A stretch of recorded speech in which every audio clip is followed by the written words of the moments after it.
tudo bem com vocês? Estamos mais uma vez aqui no canal Saberes Psíquicos. Eu e a professora Márcia, nossa convidada especial. Obrigada, Márcia. Eu que agradeço a oportunidade de estar aqui. A Márcia é gestora do curso de serviço social, professora, estudiosa, pesquisadora, já trabalhou muito na área da violência contra crianças e adolescentes. E hoje nós vamos falar sobre isso, né? Violência contra crianças e adolescentes. Um tema tão relevante e que infelizmente acomete tantas famílias no Brasil, né, Márcia? Sim, é uma realidade que, de fato, né, essa afirmativa sua, ela é verdadeira, né?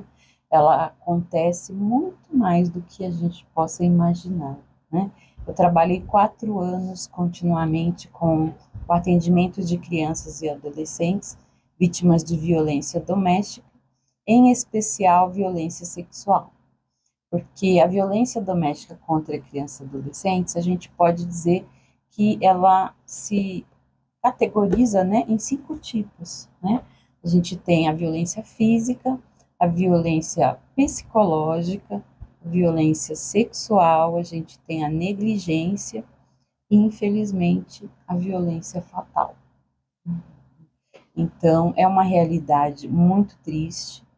Nós vivemos em um país que, social e culturalmente, né, desenvolveu essas ações, né, de que muitas vezes castigar fisicamente uma criança, quer dizer, violentar ela, né, seria necessário para educá-la. Então, nós vivemos cotidianamente contra a maré, né, porque se a gente pensar nas histórias das nossas avós, dos pais das nossas avós, isso é uma prática muito comum, né? Sim. Bater nos filhos estaria muito ligado ao educar os filhos, né? Então, educar o corpo, né? Sim.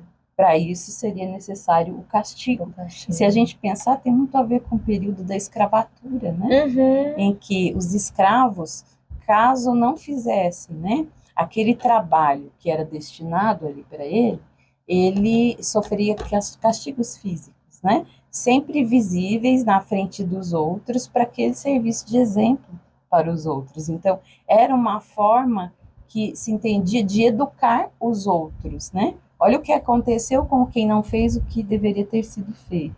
Então, o ato de violentar aquela pessoa fisicamente era usado como um ato educativo para os demais, para desencorajar os demais, né? A não deixar de fazer aquilo que deveria ter sido feito, né? Então, foi uma prática que foi, né, repassando ali enquanto tradição, e que nos dias de hoje a gente tem ela sim, e muito importante trazer esses espaços, porque com o avanço tecnológico, né, da informação, das comunicações, nós temos também mudanças nas violências que são perpetradas contra crianças e adolescentes no Brasil, né? Hoje a gente tem aí violência, né, sexual virtual, a gente tem violência, né, psicológica cometida pelos meios virtuais. Então, são outras ferramentas em outros tempos que também são utilizadas para cometer a violência contra a criança e o adolescente. Essa violência virtual, Márcia, hoje, né, com as redes sociais, os pais têm que se atentarem muito, né, os cuidadores, Sim. Os responsáveis, né, porque às vezes a gente acha que os nossos filhos podem estar aí nos jogos, no YouTube, até no YouTube a gente sabe que tem várias questões aí que podem abranger situações listas, não listas, né, porque hoje a gente precisa dos filtros, e nem sempre a gente consegue administrar esses filtros. Mas às vezes a gente acha que está sendo um vídeo educativo, e às vezes a pessoa pode estar sendo vítima de uma violência sexual, né? Muitos pais, muitos responsáveis acreditam que os filhos estão protegidos porque estão dentro de casa, fechados no seu quarto, né? Acredita-se ali que está ali num jogo inocente, que não está acontecendo nada. E a gente já tem, né, muitos casos aí do chamado estupro virtual. Nossa, estupro virtual? Isso. Então, é algo muito sério, né? Geralmente acontece em redes sociais mais ligadas a games, né? A gente tem aí crianças, né? Tanto meninos e meninas, as meninas muito mais nesse aspecto, né? Com uma faixa etária variável de 10 até 16 anos, em que já se tem registro do estupro virtual. Aquela criança, adolescente, acaba sofrendo ali ameaças, né? Começa-se, né, com a exposição do corpo, com uma lingerie, só de calcinha, ou sutiã, e vai se usando aqueles vídeos para ameaçar aquela criança, aquele adolescente, e com isso vai cada vez mais, né, gravando, fazendo outros vídeos que cada vez mais vão expondo aquela criança a situações de violência. E aí chega ao ponto do estupro virtual, por quê?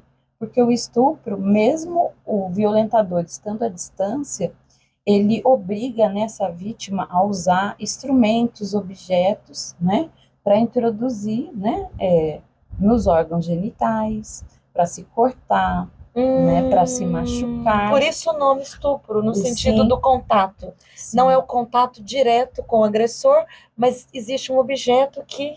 Sim, e existe, né, meios de se provar que este agressor foi que induziu aquela criança sob ameaça a fazer, né, esses atos contra o seu próprio corpo. Então, ela faz aquilo sob ameaça, sob medo, né? Então, a gente tem aí a violência psicológica junto, né, com a física, com a sexual. Esse é um tema de relevância que os pais precisam se atentarem, né? As redes sociais que seus filhos estão ali utilizando, o que está acontecendo, né? Vamos deixar a porta aberta, livre, para que o responsável possa entrar e sair ali daquele ambiente, né? Porque geralmente quando fica trancado, muito fechadinho ali, geralmente os momentos em que podem estar acontecendo várias coisas que infelizmente, né, colocam os nossos filhos em uma situação de risco, de perigo iminente mesmo. Então, Márcia, uma das perguntas que eu ia apontar para você é sobre os indicadores, né? Como que os pais podem descobrir que os seus filhos estão sofrendo algum tipo de violência? Uhum. E um dos indicadores, pelo que você está dizendo, é o comportamento. Com certeza. O comportamento é que vai demonstrar, né, esses indicadores. Então, uma mudança de comportamento brusca, ela é muito importante. Então, por exemplo, aquela criança ficava ali na sala com os pais, mesmo que num joguinho, mas estava ali no mesmo ambiente, não tinha necessidade de ficar tão isolado, com porta fechada. Então, você começa a perceber aquela criança mais isolada, ou era uma criança mais extrovertida e agora ela está muito introvertida. Então, a mudança brusca de comportamento é um indicador muito importante, né? O que aquela criança, como ela era e como ela passou a ser, né? Normalmente, na escola se reflete também muito esses indicadores, né? Sim. Uma queda aí no desempenho da aprendizagem, nas notas, um isolamento em relação aos amigos, aos colegas, chegar ao ponto, às vezes, da criança não querer ir mais para a escola, porque ela tem medo de estar sendo exposta na internet, das pessoas estarem vendo as fotos, os vídeos dela, que ela sofre, né, as ameaças aí de serem expostas na internet por esse violentador. Então, existem vários indicadores. Às vezes a criança ou adolescente começa a se mutilar, se machucar, né? Às vezes deixa de comer, antes tinha tanto apetite, depois passa a não querer comer mais nada. Mas principalmente o comportamento diferente do que tinha, né? Vamos dizer, de uma criança mais interativa, mais extrovertida e que normalmente passa a se isolar. Então, assim, é muito importante perceber isso. A escola é uma importante parceira, porque ela vai trazer, né? Se essa família, se esses responsáveis são próximos à escola, tem esse contato, vai conseguir, né, ouvir ali o relato Uhum. da professora, dos professores, que Uhum. percebe que tem algo, que está acontecendo algo de errado, porque a criança mudou de comportamento, ela não era Sim, daquela forma. Então, eu digo que um dos principais indicadores realmente é o comportamental. o comportamento, né? Às vezes a gente evidencia muito um comportamento agressivo. Quando a Sim, criança demonstra um comportamento agressivo, nos chama mais atenção. Só que você tocou no assunto da criança que fica isolada, que não quer socializar, não quer ir para a escola. Então é importante para quem está nos assistindo atentar-se a isso, porque o comportamento agressivo ele incomoda mais, né? sim, Porque ele é como mais se, exaltado, ele como é se mais ele fosse mais visível, né? visível, né? Isso. Mas também o comportamento quieto, essa questão da automutilação, que às vezes o adolescente, a criança está se automutilando e utiliza muitas blusas de frio para esconder, né? Sim, Com manga comprida. Então, é algo que a gente tem que observar. Márcia, aproveitando essa questão dos indicadores, o que você tem a nos dizer sobre as estatísticas, né? Principalmente pós-pandemia. Como que está essa é, realidade nossa aí da violência pós-pandemia? o período pandêmico, ele atingiu impacto na vida de todos, né? Uhum, As crianças sofreram muito nesse período, né? Até porque deixaram de ter, a grande parte aí das crianças e adolescentes, deixaram de ter o contato, né? Essa vida escolar que existia antes, passaram a conviver dentro de casa, muitas vezes em casas, famílias, residências que não tinham nem espaço físico suficiente para as uhum. pessoas estarem ali, né?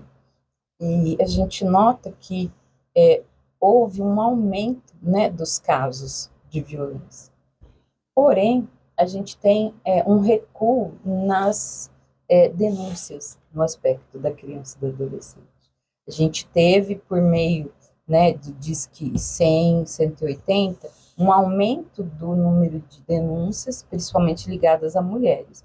Mas a crianças e adolescentes, a gente sentiu bem um recuo nos relatos, né?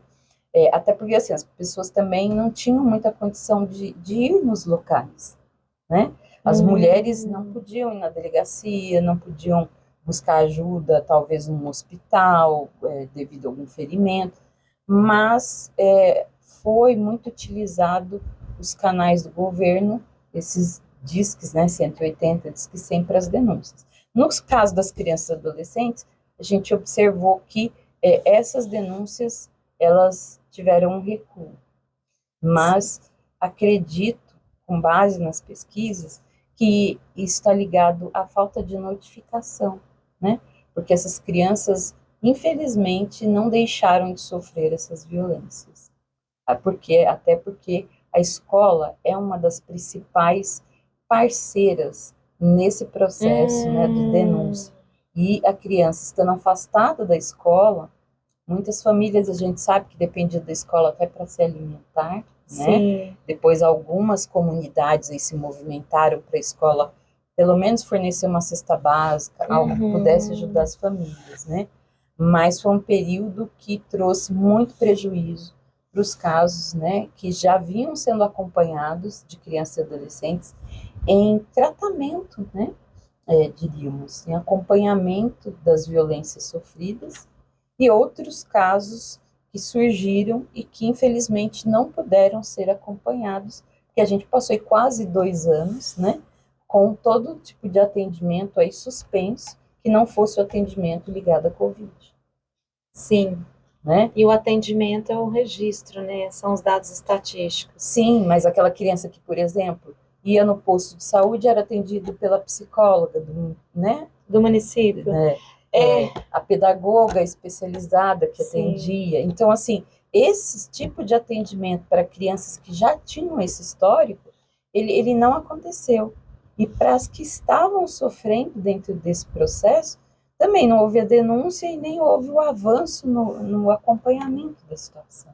Então, é necessário, né, se dê atenção para essa realidade.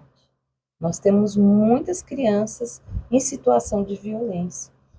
Pós-pandemia, né? A gente sabe aí que tem um número grande de crianças e adolescentes que ainda nem começaram a ser atendidos mediante denúncias lá do período da pandemia. Nossa. Né? E você tocou no assunto no início do nosso bate-papo, que é muito relevante, que são os fatores culturais e sociais, né? Eu trabalhei 10 anos no CRAS, em uma cidade pequena aqui próxima a Uberaba, e um caso que me chamou muita atenção foi de uma senhora que educava os netos, cuidava dos netos, e que saiu lá da região Nordeste e veio morar aqui no Triângulo Mineiro. E numa das atividades educativas, ela espancou os 2 netos, né? E as 2 crianças foram encaminhadas para o acolhimento institucional pelo Conselho Tutelar, e eu, enquanto psicóloga do CRAS, juntamente com a assistente social, fomos acompanhar essa família. E a avó ficava indignada, porque ela falava, eu fui educada assim, eu quero educar os meus netos, né? A mãe deles não tem condição de educá-los, a mãe tinha problema com droga, ficava na rua, morava na rua, então ela falou, eu não quero que eles sejam como ela, então eu preciso educar, e vem vocês aí para me falar como que educa uma criança? Eu eduquei, eu eduquei ela, só não está educada porque ela não, né, no sentido de que ela quis ir por outro caminho, mas foi a forma que ela quis, ela escolheu, eu quero educar meus netos. Então, essa insistência cultural de que a violência, principalmente a física, é a forma corretiva que o indivíduo vai mudar o comportamento. E até nós conversarmos com ela, explicarmos a questão do ECA, né, do Estatuto da Criança e do Adolescente, as outras formas que tinha educativa, demorou um tempo, né, para ela poder entender essa dimensão, porque tínhamos que ela tinha que mudar, ela tinha que mudar suas crenças, seu comportamento, para que as crianças voltassem a morar com ela, até porque o objetivo do acolhimento é provisório, né? Mas a gente se depara muito com essas questões culturais de reproduções, Sim, né? e como é difícil lidar com essa realidade, né? Quebrar esse paradigma, né? Sim. Cultural é algo muito difícil, mas importante que a gente insista nisso, né? E assim, nos meus atendimentos, muito notório isso, né? O uso da violência para justificar a educação dos filhos, né? Então, não sei se a gente tem tempo, só para me trazer um relato. Você, ao falar, me lembrei de um caso que, na ocasião, foi divulgado nas mídias televisivas, jornalísticas, né? E de uma criança de 8 anos, um garoto, que estava lavando a louça em casa. Isso foi na região do norte do país, norte, nordeste, não me recordo ao certo, e que o pai disse para ele parar com aquilo, porque aquilo era trabalho de mulher.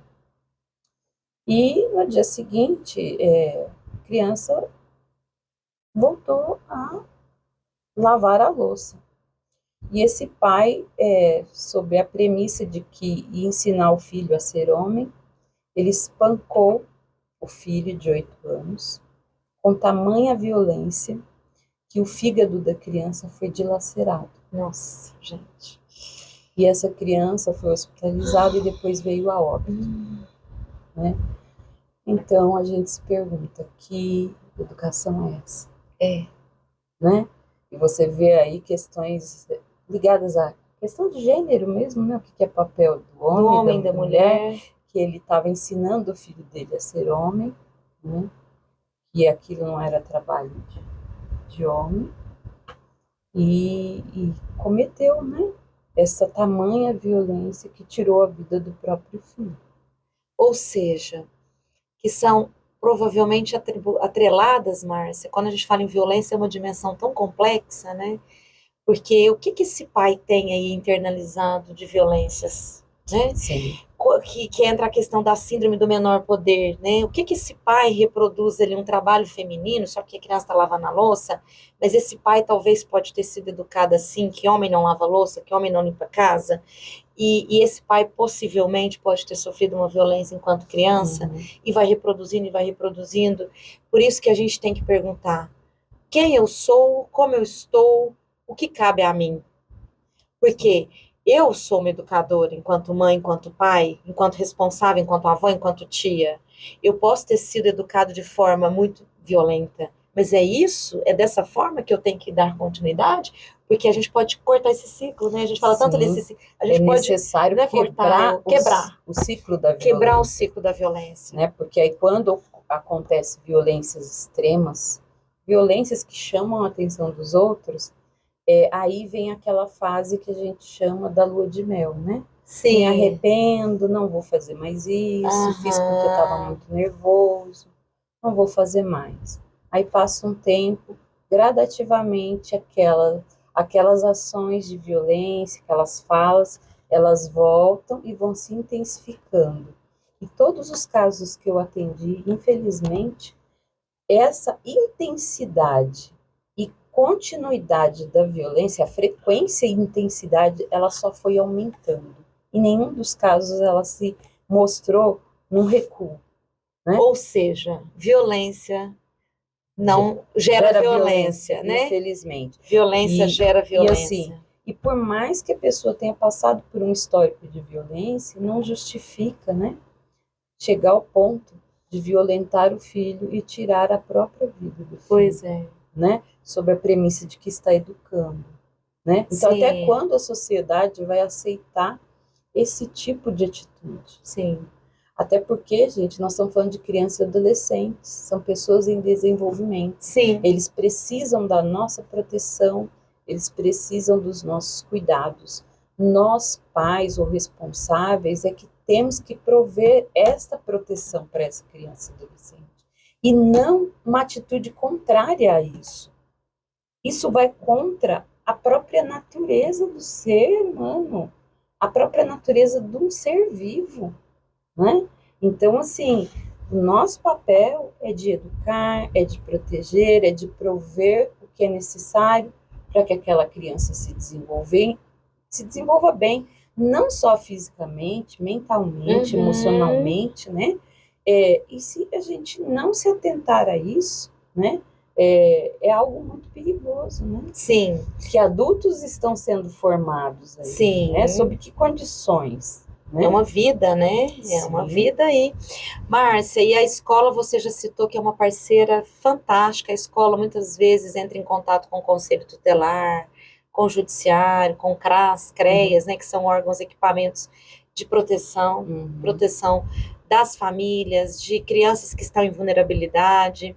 Além desses órgãos que a escola pode acionar, o que você diria para quem está nos assistindo, que às vezes tem conhecimento de alguma situação específica, mas que tem receio, de não quer se identificar, a quem eles podem recorrer, quem eles podem procurar? Nesse caso, eu oriento a ligar no Disque 100. O Disque 100 vai tratar de violações dos direitos humanos. No caso da criança e do adolescente, entra configura, né, como violação dos direitos humanos. Eu já trabalhei na área, eu recebi casos que foram denúncias vindas do Disque 100, e a gente ia atrás, fazer visita, ia verificar o que estava acontecendo. Então, eles repassam, de fato, as denúncias para que os profissionais da área possam verificar o que está acontecendo. A pessoa ela pode fazer uma denúncia anônima, só que fazer uma denúncia anônima, ela tem que ter o cuidado de pegar o maior número de dados, né? Porque vai uma equipe até essa criança. Precisa saber qual é o nome da criança, onde mora, precisa, né, de informações mínimas para que se chegue até aquela criança, né?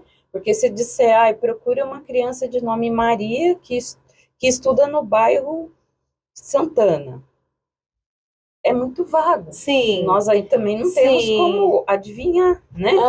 Então, a pessoa está protegida, né, no anonimato ali, mas ela precisa trazer o maior número de informações, né? Nome de pai, de mãe, nome da rua onde mora, o número da casa, a escola que estuda, o máximo de informações possíveis para que se possa chegar até essa criança e procurar saber o que está acontecendo. Pessoal, diante desse assunto tão relevante que nós conversamos, qual é o recado que nós trazemos aí para os telespectadores, Márcia? Um recado muito importante, né? Do nosso papel, o quanto ele é importante, o quanto nós podemos contribuir para salvar uma vida ou muitas vidas. Então, não se cale, denuncie. Disque 100, é garantido o anonimato e você pode fazer a diferença na vida de uma criança ou de um adolescente. Muito obrigada, né? Agradecemos juntas. Falamos né? juntas, parceria, Isso. né? E espero que esse vídeo, né, chegue, né, nos locais onde mais precisa de ajuda, né? Sim. A gente precisa quebrar essa omissão, esse ciclo da violência. E para isso contamos com você. Um grande abraço e até já. Tchau, tchau.